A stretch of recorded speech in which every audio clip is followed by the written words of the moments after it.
median household income for black people at 43K, it's 37% less than of white people at 69K.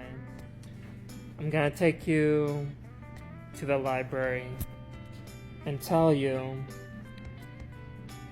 what your fallacy is with your argument, which is you're using household income as an argument for why systemic racism exists. Here's the flaw. Household income is not a good predictor because different races have different household sizes, meaning an Asian family may have an average household income of 4 people. White people may have 5. Black people may have a household income of 2, and so on. So a better argument is to use per capita as an argument. And even then, you'll still have a huge difference among different races because they have different lifestyle, different culture, they work different hours, and so on. Household income is not a very good argument.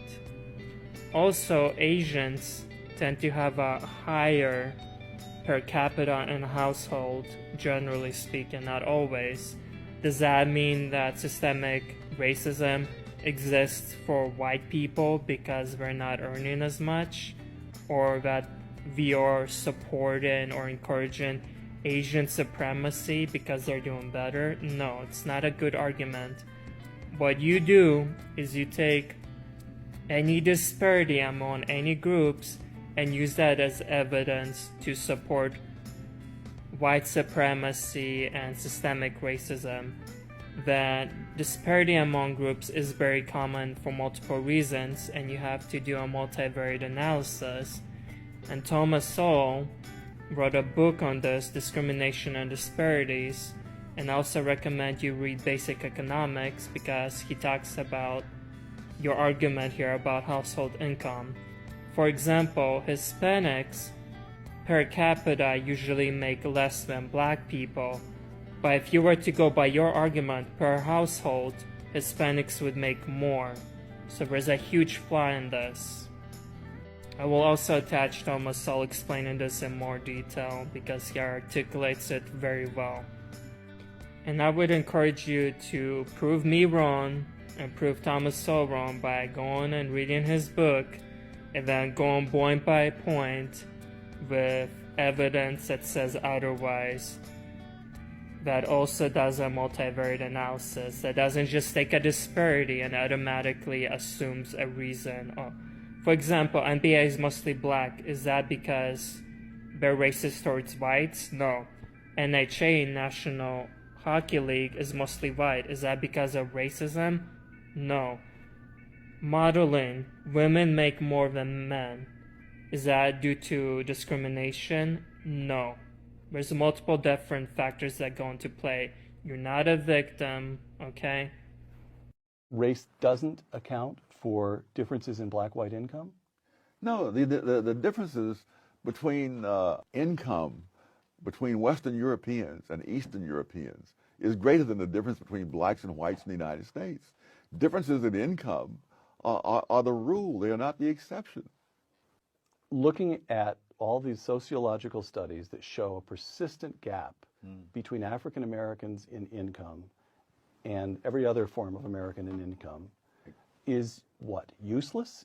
It tells us things that we don't need to know? It misleads us? How would you describe that? Wrong, I think, sums it up. It is not true. Hispanics have a lower per capita income than blacks. Hispanic households and families have a higher income than black households and families, simply because the Hispanic families are larger.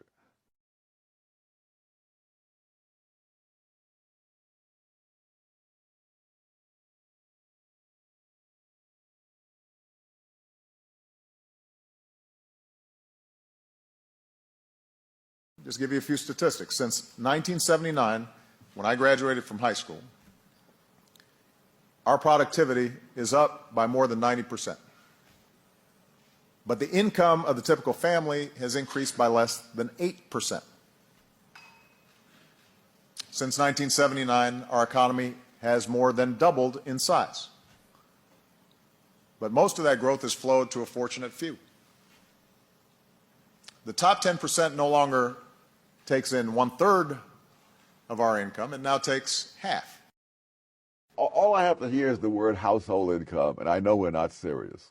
Because households differ over time in size.